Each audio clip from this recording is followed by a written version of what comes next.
கர்த்தருடைய நாமத்தை மகிமைப்படுத்தும்படியாக தான் நம்ம எல்லாருமே இங்கே வந்திருக்கோம். ஸோ என்னோடய லைஃப்பில் எப்படி மாற்றங்கள் நடந்தது அப்படிங்கிறத நான் உங்களுக்கு தெரியப்படுத்த இந்த மாலை நேரத்தில் எனக்கு இந்த வாய்ப்பை கொடுத்த பிரசிடென்ட் சார் அவர்களுக்கும், vice president sir Bhaskar sir அவர்களுக்கும், மற்றும் ட்ரெஷரர், செக்ரட்டரி மற்றும் இந்த எம்சி பண்ணுறவங்க எல்லாருக்காகவும் நான் ஆண்டவருக்காக நன்றி செலுத்துகிறேன். ஏன்னா உண்மையாகவே இந்த ஒரு ஆப்பர்ச்சுனிட்டி கிடைக்கிறது எனக்கு மிக குறைவாக இருக்குது. நம்ம பிஸி லைஃப்பில் போயிட்டுருக்கோம் இல்லையா, வாழ்க்கை ஓடிக்கிட்டே இருக்குது. நாட்கள் இன்றைக்கி தான் வருஷம் பிறந்த மாதிரி இருந்தது, அதுக்குள்ளே மார்ச் 1 வந்துட்டோம் நம்ம. ஸோ அதனால் பிஸி லைஃப்பில் இந்த மாதிரி நம்ம ஃபெலோஷிப்பாக கூடி நம்ம சந்திச்சிக்கிறதே ஒரு பெரிய விஷயமாக நான் பார்க்குறேன். உலக தோற்றத்துக்கு முன்பதாகவே ஆண்டவர் இந்த இந்த நாளை முன்குறிச்சிருக்காரு அப்படின்னு நான் நம்புகிறேன். ஏன்னா பல தடைகள் இருந்திருக்கும். இந்த மீட்டிங் அரேஞ்ச் பண்ணுறதுக்கு நிறைய ஏற்பாடுகள் பண்ணியிருப்பாங்க, எல்லோரையும் இன்வைட் பண்ணுறது எல்லாமே நிறைய இருந்திருக்கு. எனக்குமே வர முடியாத சூழ்நிலைகள்லாம் இருந்தது.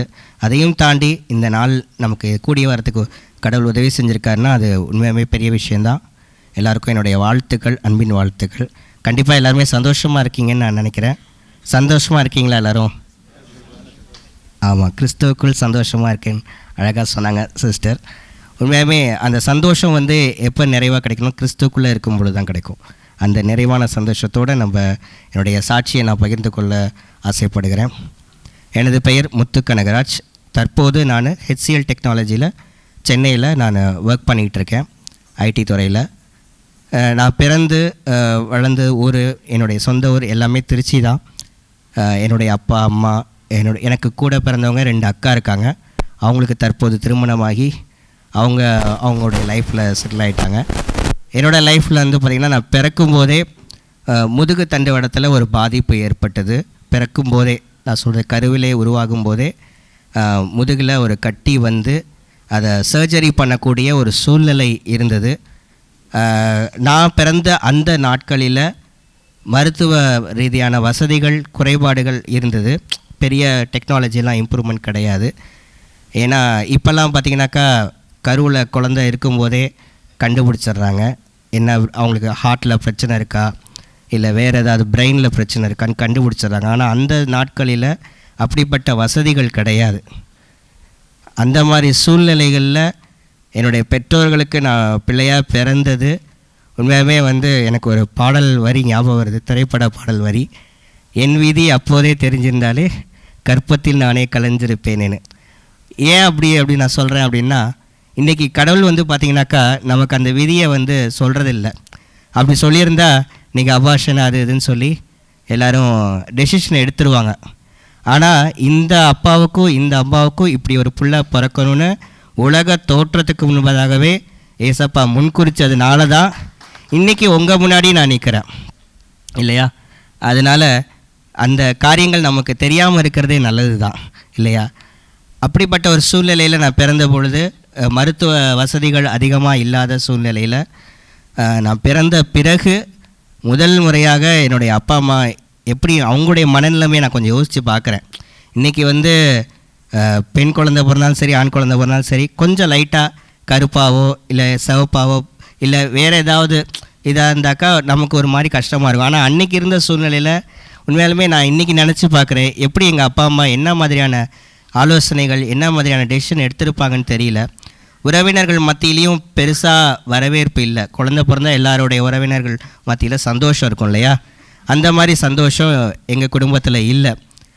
என்னுடைய அப்பாவுடைய வீட்லேயும் சரி, அதாவது என்னுடைய அப்பாவோட அம்மா, என்னுடைய அம்மாவோட அம்மா, அவங்க வீட்லேயும் சரி பெரிதாக வரவேற்பு இல்லை. பிறந்த குழந்தைய மகிழ்ச்சியாக குழந்தை வந்தோடனே எல்லோரும் என்ன செய்வாங்க, தூக்கி கொஞ்சுவாங்க இல்லையா, அந்த மாதிரி கொஞ்சற மாதிரியான ஒரு சூழல் இல்லை. ஏன்னா அந்த மாதிரி ஒரு கிரிட்டிக்கலான ஒரு சுச்சுவேஷனில் நான் பிறந்து வந்திருக்கேன். அதை பார்த்த உடனே அவங்களுக்கு எல்லாருக்குமே ஐயோ எப்படி ஹேண்டில் பண்ணுறது இந்த குழந்தைய அப்படின்னு அவங்களுக்கு தெரியல. அது மட்டும் இல்லாமல் ஆப்ரேஷன் பண்ணணும்னு டாக்டர் சொல்லியிருக்காரு. ஏன் அப்படின்னா அந்த நரம்பு சப்போஸ் ஆப்ரேஷன் பண்ணாமல் விட்டுட்டாக்கா மூல நரம்பை பாதிக்கும், அதுக்கப்புறம் அவருடைய செயல்பாடுகள் எல்லாமே மாறிடும், மூளை வளர்ச்சி இல்லாதவராக கூட ஆகலாம் அப்படின்ற மாதிரி சொல்லிட்டாங்க. அந்த நேரத்தில் அவங்க என்ன மாதிரியான டெசிஷன் எப்படி எடுத்திருப்பாங்கன்னு நான் இன்றைக்கி கூட ஒருவேளை எனக்கோ இல்லை உங்களுக்கோ யாருக்காவது இந்த மாதிரி சூழ்நிலை வந்ததுன்னா நம்ம என்ன மாதிரியான முடிவு எடுத்திருப்போன்னு தெரிஞ்சிருக்காது கண்டிப்பாக. ஆனால் உண்மையாகவே நான் இன்றைக்கி நினச்சி பார்க்குறேன், எங்கள் அம்மா அப்பா ஒரு நல்ல முடிவை அன்றைக்கி எடுத்திருந்தாங்க. ஏன்னா உறவினர்கள் யாருமே சரியான ஆலோசனை கொடுக்கல. கூட்டிகிட்டு போயிடு, இங்கே கூட்டிகிட்டு வர, அதை கூட்டிகிட்டு போயிடு அப்படின்னு தான் சொன்னாங்க. என்னுடைய அம்மாச்சியாக இருக்கட்டும், என்னுடைய அப்பாயாக இருக்கட்டும், கூட்டிகிட்டு போயிடு, வேண்டாம், நீங்களே பார்த்து ஏதாவது பண்ணிக்கோங்க. அவங்க ஏதாவது சொல்ல போய் ஏதாவது நடந்துருச்சுன்னா என்ன பண்ணுறதுன்னு அவங்களுக்குள்ள ஒரு பயம் போல் இருக்குது. அப்போ அதனால் ஆப்ரேஷன் பண்ணுறதுக்கு ஒத்துக்கிட்டாங்க. வேலூர் சிஎம்சியில் தான் எனக்கு பிறந்து ஒரு 3 மாதம் இருக்குன்னு நினைக்கிறேன். இதெல்லாம் எனக்கு எப்படி தெரியும்னா அவங்க சொல்லி தான் எனக்கு தெரியும். அதனால் அப்போ அந்த சூழ்நிலையில் அவங்க அதை ஒத்துக்கிட்டாங்க. ஆப்ரேஷனும் நடந்தது. ஆப்ரேஷன் நடந்த உடனே என்னுடைய கால்கள் 2மே செயலிழந்தது. அதுலேயும் இடது காலில் எனக்கு உணர்ச்சி கிடையாது, வலது கால் கொஞ்சம் குட்டையாக இருக்கும். அப்படிப்பட்ட ஒரு சூழ்நிலையில் அவங்க என்னுடைய எதிர்காலத்தை அந்த நேரத்தில் யோசிச்சிருப்பாங்க கண்டிப்பாக. இன்றைக்கி நம்ம குழந்தைங்களுக்கு எதிர்காலத்தை பற்றி நிறைய கணக்கு போடுறோம் இல்லையா? என் பிள்ளைய அந்த ஸ்கூலில் சேர்க்கணும், இப்படி வளர்க்கணும், இவ்வளோ இந்த இடத்துல பெரிய பிள்ளைங்களாகிட்டாங்கன்னா இங்கே இந்த மாதிரி மேரேஜ் பண்ணி கொடுக்கணும், இந்த மாதிரி வேலை செய்யணும் அப்படின்னு நமக்கு நிறைய ஆசைகள் இருக்கும். அன்றைக்கி என்னுடைய அப்பா அம்மாவுடைய சூழ்நிலை நான் யோசித்து பார்க்குறேன். ஏற்கனவே 2 பிள்ளைகள், பெண் பிள்ளைகள் இருக்கிறாங்க. அதன் நிலையில் நான் இப்படி பிறந்த உடனே அவங்களோட மனநிலைமையை கொஞ்சம் நீங்களுமே சிந்திச்சு பாருங்கள். எனக்கு இன்றைக்குமே இது வரைக்கும் நானுமே அப்படி சிந்தித்தது கிடையாது.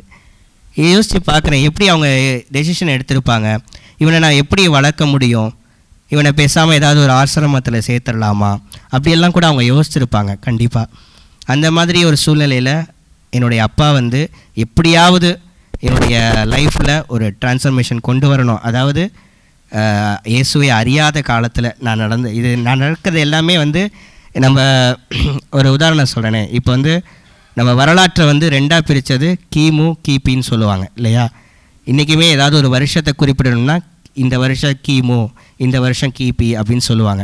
அது மாதிரி என்னுடைய லைஃப்லேயும் கிமு கிபி, அதாவது கிறிஸ்துவுக்கு முன்னாடி என்னோடய லைஃப் எப்படி இருந்தது, இப்போ எப்படி இருக்குது. அப்போ நான் இப்போ சொல்லிகிட்டு இருக்கிறது எல்லாமே கிறிஸ்துவுக்கு முன்னாடி, கிறிஸ்துவை அறியாத, அவருக்கு என்னை தெரிஞ்சிருக்கும், அவர் தான் என்னை முன்குறிச்சிட்டாரு, அவருக்கு என்ன ஆனால் அவருக்கு என்ன தெரிஞ்சிருக்குங்கிறது எனக்கு அன்னைக்கு தெரியல. அந்த சூழ்நிலையில் என்னுடைய அப்பா அம்மா இந்த சூழ்நிலையில் எப்படி ஒரு முடிவு எடுத்து இவனை எப்படியாவது படிக்க வச்சு எப்படியாவது ஆளாக்கணும் அப்படின்னு அவங்க நிறைய பிரயாசப்பட்டாங்க. என்னுடைய போக்குவரத்துக்கு பெரிய சவால் எப்போவுமே இருக்கும். சைக்கிளில் அந்த முன்னாடி அந்த ஒரு சின்ன சீட்டு மாதிரி போட்டு அதில் உட்கார வச்சு கூட்டிகிட்டு போயிட்டு இருந்தாங்க. அப்புறம் ஸ்கூட்டரில் பின்னாடி உட்கார வச்சு கூட்டிகிட்டு போவாங்க. ஸ்கூலில் என்னை சேர்த்துக்கவே மாட்டாங்க. அதுதான் ஒரு பெரிய சேலஞ்சாக இருந்தது. ஏன்னா இப்போ இருக்கிற ஸ்கூல்லலாம் பார்த்திங்கன்னா நிறைய வசதிகள் வந்துருச்சு. இன்றைக்கி அரசு பள்ளியாக இருக்கட்டும், இல்லை ப்ரைவேட் ஸ்கூல்ஸாக இருக்கட்டும், நிறைய வசதிகள் வந்துருச்சு. மாற்றுத்திறனாளிகள் யூஸ் பண்ணுற அளவுக்கு நிறைய. ஆனால் அப்போதைக்கு எல்லாமே கிளாஸ் ரூம்ஸ்லாம் பார்த்திங்கன்னா மாடியில் தான் இருக்கும், கீழே இருக்காது. சரியான வசதிகள், கட்டமைப்புகள் இல்லாத ஒரு காலகட்டம் அந்த நேரத்தில். அப்பொழுது என்னுடைய தாயும் என்னோடய தந்தையும் என்னை படிக்க வைக்கணும்னு முயற்சி பண்ணாங்க. நான் பள்ளி பருவம், கல்லூரி பருவத்தை நான் இங்கே தான் திருச்சியில் தான் பண்ணேன். அப்போ நான் படிக்கும் பொழுது LKG, UKG, first standard, second standard இந்த மாதிரிலாம் நான் படிச்சுட்டு வரும்பொழுது ஒரு முறை என்ன ஆச்சு அப்படின்னா, நான் செகண்ட் ஸ்டாண்டர்ட் படிக்கும்போது ஒரு பையன் பக்கத்தில் நான் உட்காந்துருக்கேன். அந்த பையன் என்னை பிடிச்சி தள்ளி விடுறான். அவன் பக்கத்தில் நான் உட்காந்துருக்கிறது அவனுக்கு எப்படி இருந்திருக்கும்னு தெரியல. அவன் சின்ன பிள்ளை தானே. எனக்கும் அன்றைக்கி அது எப்படி ரியாக்ட் பண்ணுறதுன்னு தெரியல, என்னுடைய அப்பா அம்மாவுக்கும் எப்படின்னு தெரியல. அது மாதிரி பள்ளிக்கூடத்தில் நான் படிக்கும்போது சமமாக இருக்கக்கூடிய மற்ற மக்களோடு நான் சேர்ந்து படிக்கும்போது எனக்கு இந்த மாதிரி சவால்கள் நிறையவே இருந்தது.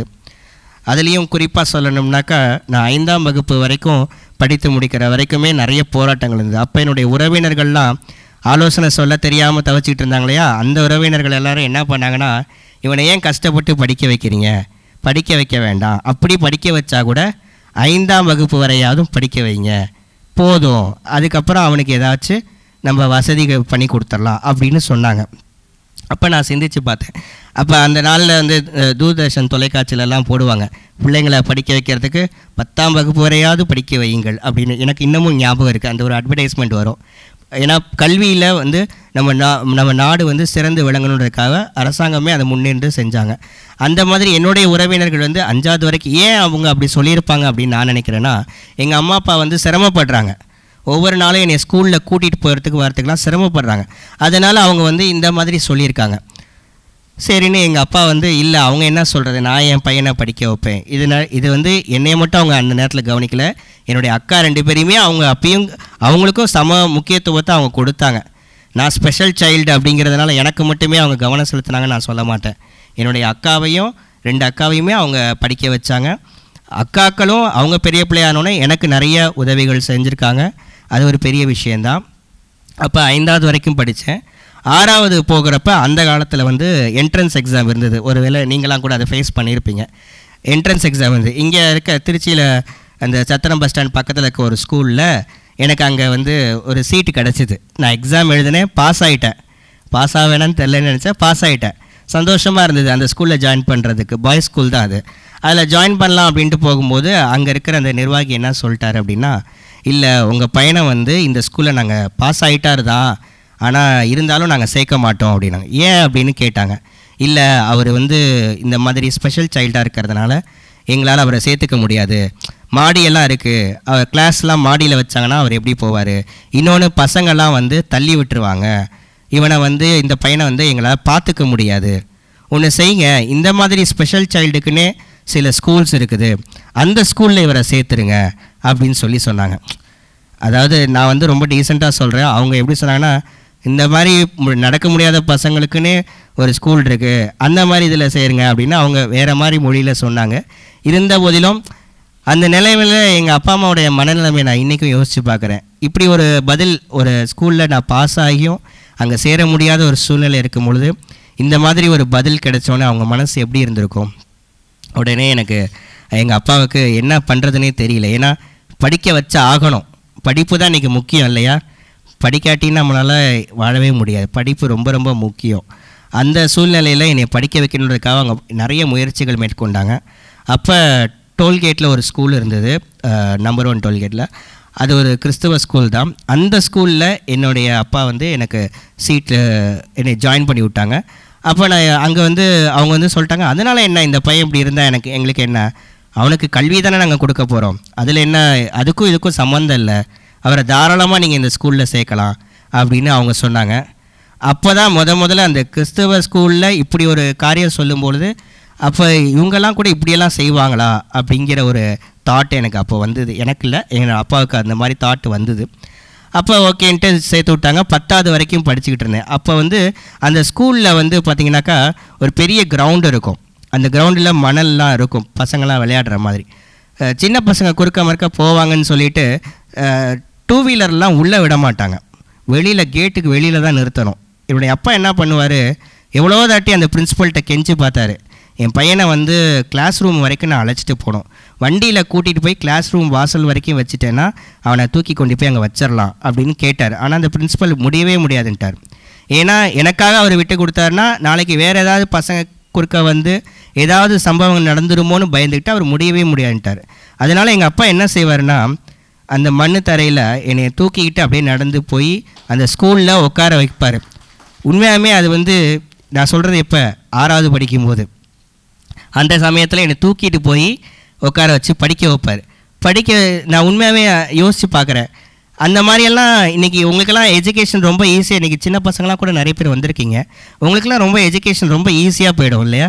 உங்களுக்கு வந்து நல்ல ஒரு ரூம் வச்சு கொடுத்துருவாங்க, ஸ்டடி டேபிள் கொடுத்துருவாங்க, எவ்வளோ வசதிகள் இன்றைக்கி இருக்குது. ஆனால் அந்த நாட்களில் வசதிகள் கிடையாது அவ்வளோவா.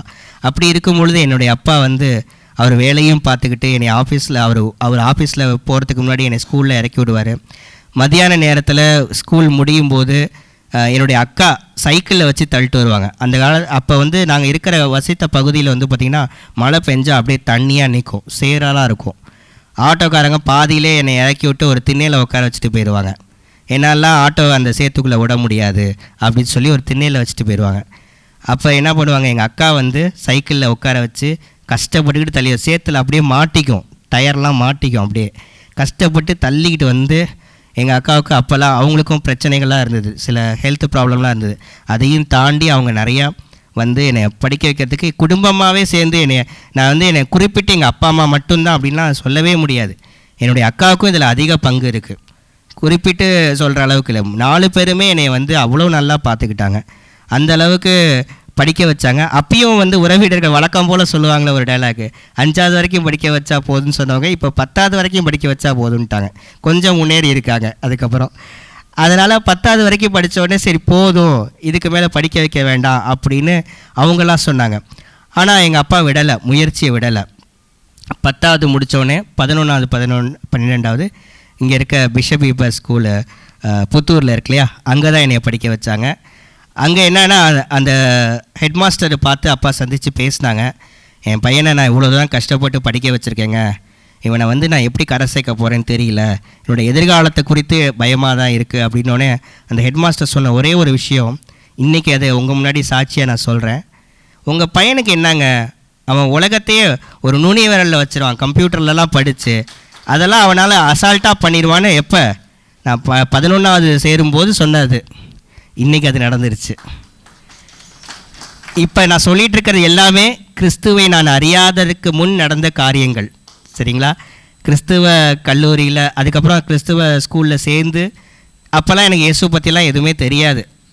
இன்னொரு விஷயம் என்னென்னா, எனக்கு தெரியாது, ஆனால் எங்கள் அம்மாவுக்கு இயேசுவை பற்றி தெரியும். எப்படி தெரியும் அப்படின்னா, உங்கள் வீட்டு பக்கத்து வீட்டில் யாராச்சும் இருந்தாங்கன்னா, ஓ அவங்களா தெரியும், இன்னொருத்தவங்க இருந்தாங்கன்னா அவங்களுக்கு தெரியும் அப்படின்னு சொல்லுவீங்களா? அது மாதிரி 10ஓட 11வது தான் இயேசுவை தெரியும் அம்மாவுக்கு. ஏன்னா அவங்க வந்து எங்கள் வீட்டு பக்கத்தில் இருக்கவங்க இந்த மாதிரி ப்ரேயர்லாம் நடக்குது வாங்கன்னு கூப்பிடுவாங்க, சரி போவோம் அப்படின்னு போவாங்க. இதனிடையில் நான் இன்னொன்று எங்கள் அம்மாவை பற்றி நான் நிறையா சொல்லணும். ஏன் அப்படின்னா, எங்கள் அம்மா வந்து நான் இப்படி பிறந்ததுக்காக எல்லோரும் என்ன சொன்னாங்கன்னா, இது வந்து நீங்கள் முன்னாடி செஞ்ச பாவமாக இருக்கும், இல்லை உங்கள் தாத்தா காலத்து சாபம், இன்றைக்கும் நிறைய பேர் சொல்கிறாங்க இல்லையா அந்த மாதிரி. ஆனால் அந்த மாதிரியெல்லாம் இல்லைன்றதை இன்றைக்கி நம்ம கண்கூடாக பார்க்க முடியுது. எங்கள் அம்மா என்ன பண்ணுவாங்க, அந்த சாபத்துக்கு அந்த பாவத்துக்கு என்ன பண்ணுவாங்கன்னா, கோயிலில் போய் அங்க பிரவேசம் பண்ணுவாங்க, மாவிளக்கு போடுவாங்க, அப்புறம் இன்னும் நிறையா பண்ணுவாங்க. பால் குடம் தூக்கியிருக்காங்க, என்னையும் வேறு தூக்கிட்டு போவாங்க கூடவே சேர்ந்துக்கிட்டு. எனக்கு அப்போல்லாம் எதுக்கு போகிறாங்க, எதுக்கு கோயிலுக்கு போகிறாங்க, என்ன பண்ணுறாங்க எதுவுமே தெரியாது. அந்த கூட்டத்தில் போய் சாமி தரிசனம் பார்க்கணுன்ட்டு போவாங்க. கூட்டத்தில் சாமியும் தெரியாது, தரிசனமும் கிடைக்காது, நாம் தான் வேஸ்ட்டாக போயிட்டு வர மாதிரி இருக்கும். அப்படிப்பட்ட ஒரு சூழ்நிலையில் எதுக்கு நான் அதை சொல்ல வரேன்னா, அவங்களுடைய பக்தி வைராக்கியம் அப்படி இருந்தது.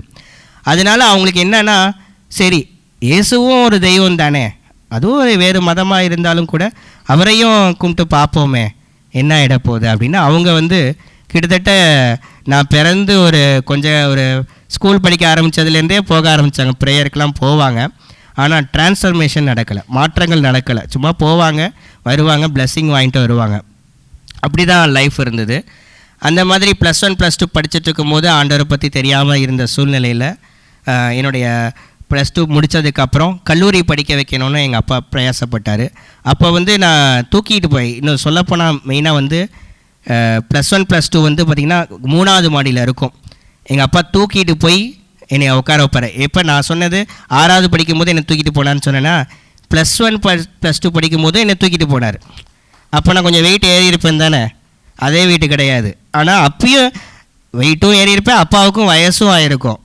யோசிச்சு பாருங்க எப்படி தூக்கிட்டு போயிருப்பார். நான் இன்றைக்கி நினச்சா கூட எனக்கு அப்படியே ஒரு மாதிரி சிலுக்குது, எப்படி தூக்கிட்டு போனார்னே தெரியல. மூச்சு வாங்கும் அப்பாவுக்கு.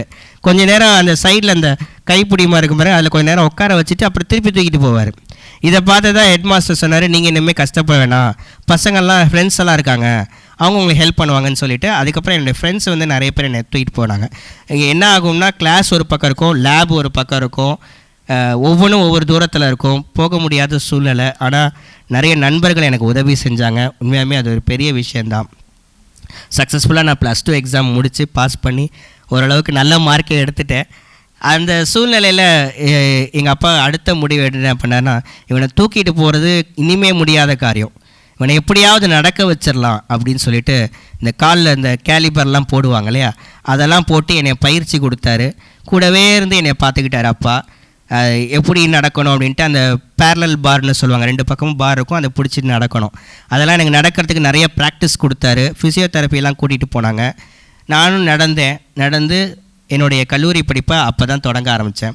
நான் 3 வருஷம் பிஎஸ்சி கம்ப்யூட்டர் சயின்ஸ் பிஷப் ஈப்பர் காலேஜில் தான் படித்தேன்.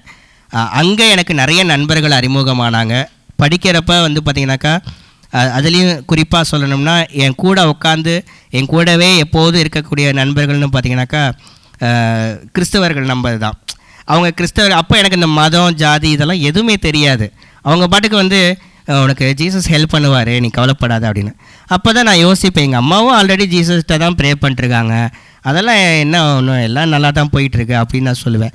ஆனால் எனக்கு அந்த ஆண்டவருடைய அன்பை குறித்து எனக்கு தெரியல. ஆண்டவரை பற்றி தெரியுமே தவிர அது ஒரு மதம், ஒரு தெய்வம் அப்படி தான் எனக்கு தெரியுமே தவிர அவருடைய அன்பை குறித்து எனக்கு தெரியாமல் இருந்துச்சு. அவர் என் மேலே வச்சுருக்க அன்பு எனக்கு புரியாமல் இருந்தது. அப்போ என்னுடைய கல்லூரி படிப்புகளை தொடங்கிட்டு அதை நான் சக்ஸஸ்ஃபுல்லாக முடிச்சுட்டு இருந்தேன். அப்போ கூட என்ன சொன்னாங்கன்னா, ஸ்கூல் முடிச்சுட்டேன். என் ரிலேஷன்ஸ்லாம் சொன்னாங்க வழக்கமாக சொல்கிற மாதிரி, ஸ்கூல்ஸ் முடிச்சிட்டான்ல போதும் விடுங்க, இவன் போட்டு சிரமப்படுத்தாதீங்க, அவனையும் கஷ்டப்படுத்துறீங்க, வேண்டாம், அவனுக்கு பேசாமல் ஒரு சின்ன ஒரு பெட்டி கடை மாதிரி வச்சு கொடுத்து கணக்கு வழக்கு எழுதி கற்றுக் கொடுங்க, அதை அவன் பார்த்துக்கிட்டோம், அவனுக்குன்னு ஒரு லைஃப் அப்படி இருந்துக்கிட்டோம் அப்படின்னு நினச்சாங்க. ஏன்னா அவங்க அப்படி நினைக்கும் போது எங்கள் அப்பா சும்மா விடுவாரா? அதுக்கு ஆப்போசிட்டாக தான் எங்கள் அப்பா செஞ்சார். அவங்க என்ன அப்படி சொல்கிறது, நான் என் பையனை பாரு எப்படி மாற்றி காட்டுறேன் அப்படின்னு சொல்லிட்டு என்னை கல்லூரி படிப்பை தொடர்றதுக்கு உதவி செஞ்சார். அது மட்டும் இல்லாமல் நல்லாவும் படிக்கவும் முடிஞ்சது. என்னோடய நண்பர்களும் உதவி செஞ்சாங்க. அப்புறம் நான் பிஜி படிக்க ஆரம்பித்தேன், மாஸ்டர் டிகிரி எம்எஸ்சி ஐடி அதே காலேஜ்லேயே படித்தேன். அப்போ எனக்கு இன்னமும் நிறைய கிறிஸ்தவ நண்பர்கள்லாம் எனக்கு இருந்தாங்க. அவங்களும் ஏசப்பா பற்றிலாம் நிறைய சொன்னாங்க. அப்போ தான் என்னோடய லைஃப்பில் நிறைய மாற்றங்களை நான் பார்க்க ஆரம்பித்தேன். அப்போ தான் இயேசு யார் என்பதை எனக்கு தெரிய வந்தது கொஞ்சம் கொஞ்சமாக என் லைஃப்பில். அப்போ நான் யோசித்தேன், என் லைஃப்பில் எங்கள் அப்பா அம்மா மட்டும் எனக்கு கிடைக்கல அப்படின்னா ஒருவேளை ஒரு குப்பை தொட்டிலையோ இல்லை ஒரு ஆசிரமத்துலையோ எங்கேயோ இருந்திருப்போம் போல். ஆனால் எனக்கு அப்பா அம்மாவை கொடுத்தது காட் தானே, காடுன்னு ஏசப்பான்னு ஒருத்தர் இருக்கிறதுனால தானே இதெல்லாம் நடக்குது. அப்போ அவர் இல்லைன்னா இது சாத்தியம் இல்லையே, இது மனுஷனால் கூடவே கூடாது, எப்படி இது முடிஞ்சிச்சு? அவங்க இன்றைக்கி இருக்கக்கூடிய மனநிலைமை, இன்றைக்கி நிறைய பெற்றோர்களுடைய மனநிலைமை என்னென்னா, தன் பிள்ளைகளை வளர்க்க முடியலன்னா அவங்களும் வெக்ஸ் ஆகிடுறாங்க, பிள்ளைகளோடு சேர்ந்து அவங்களும் வெக்ஸ் ஆகிடுறாங்க. ஒரு மோட்டிவேஷனாக இன்றைக்கி யாருமே இல்லை அந்த அளவுக்கு. ஆனால் ஆண்டவர் அன்றைக்கே முன்குறிச்சதுனால தான் எங்கள் அப்பா அம்மாவை அவங்க வயிற்றில் என்னை பிறக்க வச்சுருக்காரு. இவங்களால் மட்டும்தான் முடியும்னு அன்னைக்கு கடவுள் தீர்மானித்ததுனால தான் இன்றைக்கி அது நடந்திருக்கு. அந்த மாதிரி ஒரு சூழ்நிலையில் என்னை படிக்க வச்சாங்க. என்னை நல்லா படித்து முடித்து அதுக்கப்புறம் வேலை, அடுத்தது வேலை தேடிக்கிட்டு இருந்தேன். எங்கேயுமே வேலை கிடைக்கல. அப்புறம் நான் ஒரு கால் சென்டரில் எனக்கு வேலை கிடச்சிச்சு. அதில் ஒரு 2-3 மாதம் தான் வேலை பார்த்தேன். அதுலேயுமே நிறைய பேர் சொன்னாங்க, உனக்கு வேலையெல்லாம் அவ்வளோவா கிடைக்கிறது கஷ்டம்ப்பா, நீங்கள் நல்லா இருக்கவங்க, நல்லா மாஸ்டர் டிகிரி பிஹெச்டி முடித்தவங்களுக்கே வேலை கிடைக்க மாட்டேங்குது, அவங்கெல்லாம் கஷ்டப்படுறாங்க, நீ இந்த மாதிரி ஒரு சூழ்நிலையில் எங்கே வேலைக்கு போக போகிற? நம்ம எங்கே போனாலும் டிமோட்டிவேஷன் தான், எங்கேயுமே யாருமே மோட்டிவேட் பண்ண, நமக்கு மோட்டிவேட் பண்ணுறதுக்கு கடவுள் ஒருத்தர் மட்டும்தான். அந்த மாதிரி ஒரு சூழ்நிலையில் என்னை சொன்னாங்க, எங்கேயுமே உனக்கு வேலை கிடைக்கிறது கஷ்டம் அப்படின்னாங்க. ஆனால் எனக்கு ஒரு கால் சென்டரில் வேலை கிடச்சிது. அதன் பிறகு நான் படித்த கல்லூரியிலே எனக்கு ஒரு வேலை கிடச்சிது. அது கிட்டத்தட்ட ஒரு 1.5 வருஷம் நான் வேலை பார்த்தேன். அப்போ அந்த கல்லூரியில் வேலை பார்த்த என்னோடய கொலீக்ஸ் எல்லாருமே என்ன சொன்னாங்கன்னா, நான் சொல்லிகிட்டு இருப்பேன், என் கூட படித்தவங்கலாம் பெரிய பெரிய கம்பெனிஸில் ஒர்க் பண்ணுறாங்க, நான் இன்னும் இந்த காலேஜ்லேயே ஒர்க் பண்ணுறேன், இப்போ போதுமான சேல்ரி இல்லை, கஷ்டமாக இருக்குது அப்படின்னு சொல்லிட்டு நான் சொல்லிகிட்டு இருக்கும்போது அவங்க எல்லாம் என்னை பார்த்து சொல்கிறாங்க, அது அவங்களுக்குன்னு நியமிக்கப்பட்டது, உனக்கு நீ இங்கே தான், உன்னாலலாம் எங்கேயும் போக முடியாது. இன்றைக்கி கம்பெனியெல்லாம் சென்னையில் தான் இருக்குது, ஐடி கம்பெனியெல்லாம் சென்னையில் தான் இருக்குது, அவங்கெல்லாம் நடக்க முடிஞ்சது, பஸ் ஏறி போகிறாங்க, நீ எப்படி போவ? அதெல்லாம் முடியாது, நீ அதெல்லாம் யோசித்து பார்த்துட்ருக்காத, நீ உனக்கு கிடச்சிருக்க வேலையே பெரிய விஷயம், உன்னை வேலைக்கே போவாதன்னு சொல்லி இப்போ ஒரு வேலைக்கு வந்திருக்கில்ல, அதுவே உனக்கு ஒரு பெரிய விஷயம், அதிலே நீ இருந்துரு, இதிலே நீ என்ன பண்ண முடியுமோ பண்ணிக்கோ அப்படின்னு தான் சொன்னாங்க. என்னடா நம்ம வாழ்க்கை அவ்வளோதானா, இதோட இப்படியே போயிடுமா அப்படின்னு நினச்சிட்டு இருக்கும்போது தான் எனக்கு ஒரு அப்ளிகேஷன் ஒன்று கிடச்சிது, என்னோடய சங்கத்தின் மூலமாக ஒன்று கிடச்சிது. அதில் நான் ஃபார்ம் ஃபில்அப் பண்ணி சரி எதுக்கும் அப்ளை பண்ணி வைப்போம் அப்படின்னு சொல்லிட்டு ஐடி ஜாப்ஸ்க்கு அப்ளை பண்ணியிருந்தேன். உடனே எனக்கு கால் ஃபார் வந்தது. சென்னையில் கிண்டி இடத்துல இன்டர்வியூஸு, நிறைய கம்பெனிஸ் அங்கே மாற்றுத்திறனாளிகளுக்குன்னு ஸ்பெசிஃபிக்காக கொடுக்குறாங்க, நிறைய கம்பெனிஸ் வந்தது. நானும் அப்போ இன்னொரு சூழ்நிலை என்னென்னா, நான் படிச்சுட்டு இருக்கும்போதே என்னுடைய அப்பாவுக்கு பலகீனங்கள் வந்தது. அதை ஏற்கனவே அப்பா இந்த ஃபெலோஷிப்பில் ஒரு டைம் சாட்சி ஷேர் பண்ணியிருக்காரு. ஸோ அதில் அவருக்கு புற்றுநோய் கண்டறியப்பட்டு அதிலேருந்து அவர் மீண்டு வரக்கூடிய ஒரு சூழ்நிலை, அப்போ பாதிப்பு கிட்டத்தட்ட 4th ஸ்டேஜுக்கு அவர் போயிட்டார். அவர் உயிர் பிழைக்க மாட்டார் அப்படிங்கிற மாதிரி தான் மருத்துவர்கள் டேட்டே ஃபிக்ஸ் பண்ணி கொடுத்துட்டாங்க. அந்த சூழ்நிலையில் தான் எனக்கு வேலையும் கிடைக்கிற சூழ்நிலையும் வந்தது, ரெண்டும் ஒரே டைமில் வந்தது. அப்போ என்னுடைய அக்கா வீட்டுக்காரர் தான் என்னை அழைச்சிட்டு போனார் இன்டர்வியூக்கெலாம். எங்கள் அப்பா ஹாஸ்பிட்டலில் இருக்கார், நான் டிகிரி முடித்தேன், என்னுடைய அக்கா வீட்டுக்காரர் தான் என்னை அழைச்சிட்டு போகிறார் இன்டர்வியூக்கு. அந்த மாதிரி ஒரு சூழ்நிலையில் தான் நான் இருந்தேன். ஆனால் அதன் பிறகு அப்பாவுக்கு அந்த ஆப்ரேஷன் சக்ஸஸ்ஃபுல்லியாக முடிஞ்சு அவர் அதுலேருந்து மீண்டு வந்தார். கர்த்தர் அவருக்கு ஜீவனை கூட்டி கொடுத்தாரு. கிட்டத்தட்ட இன்றைக்கி ஒரு 10 வருஷத்துக்கு மேலே ஆகுது. இன்றைக்கும் அவர் ஜீவனோடு அவங்க முன்னாடி சாட்சியாக இருக்கார். அல்லேலூயா. அப்படிப்பட்ட ஒரு சூழ்நிலையில் நானும் வேலைக்கு தேடிக்கிட்டு இருந்தேன்.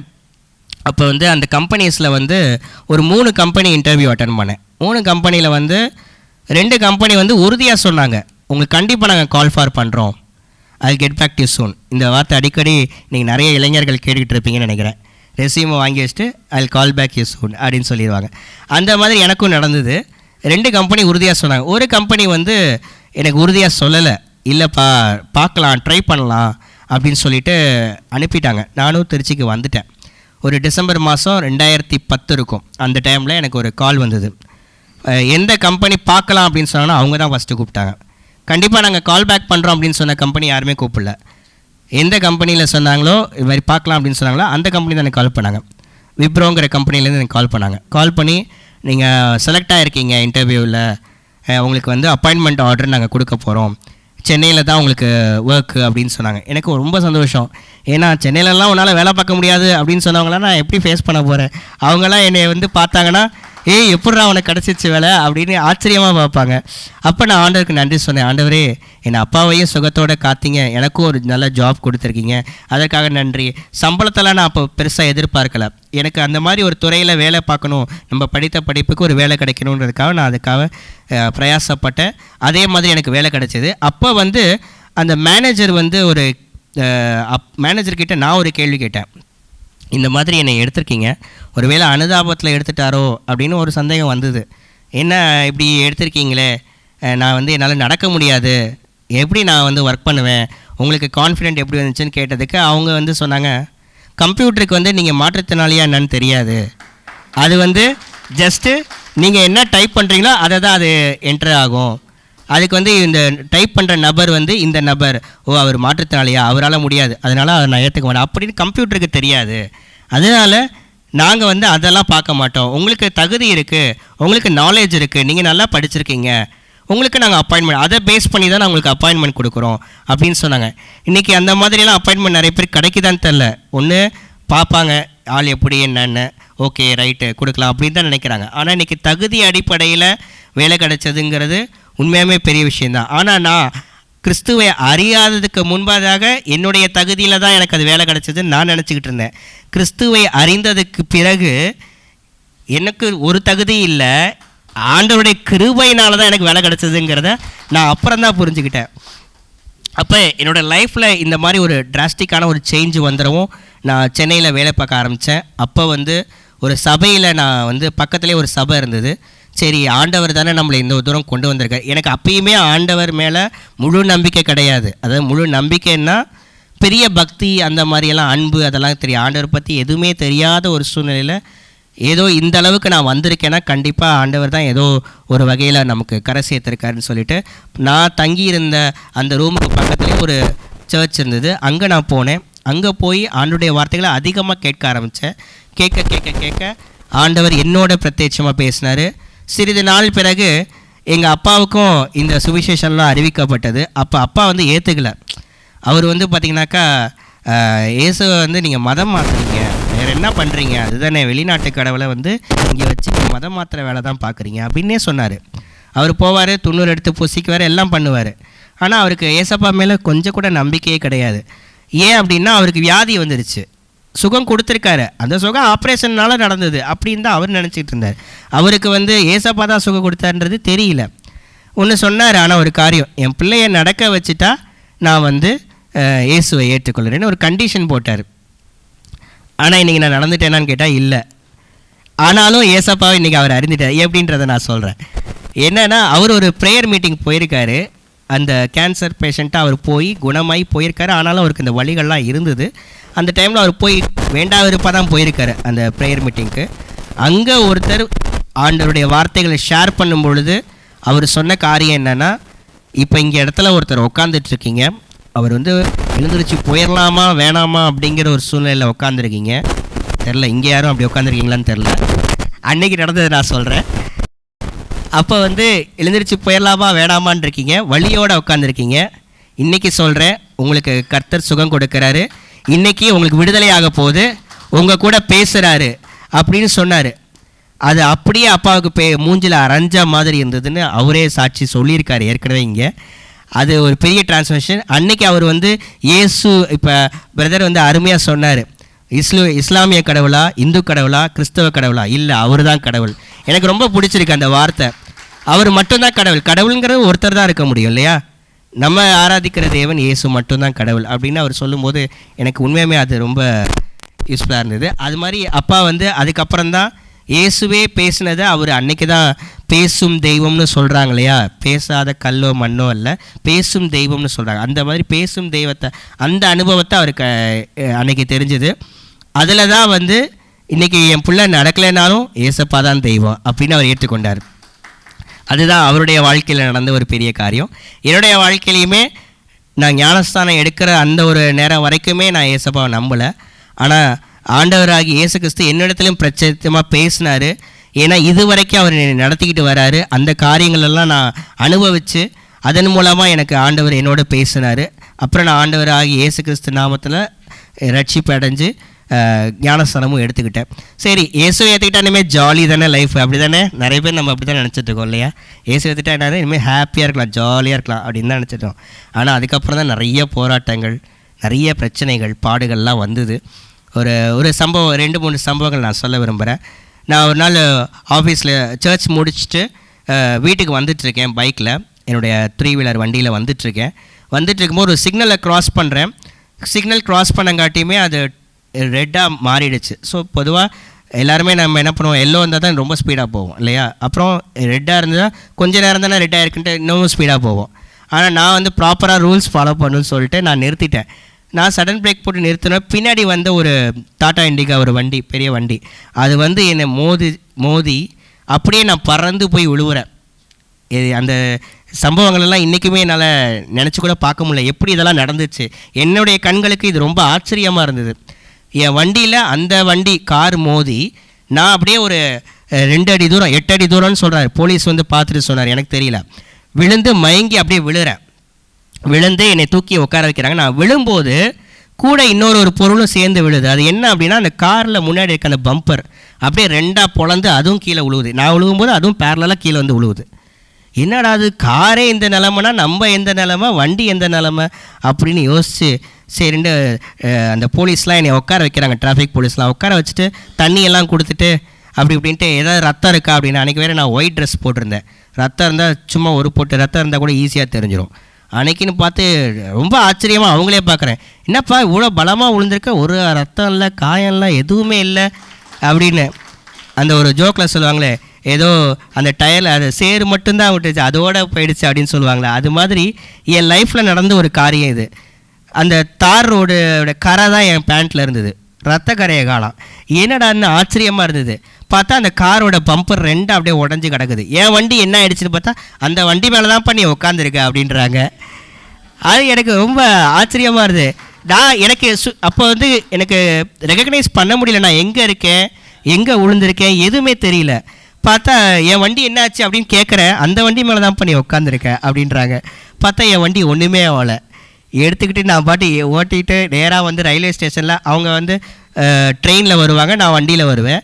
அம்மாவையும் அப்பாவையும் கொண்டாந்து வீட்டில் விடுறேன். அப்போ வரைக்கும் நான் வாயை திறந்து இந்த மாதிரி நடந்துச்சுன்னு சொல்லலை.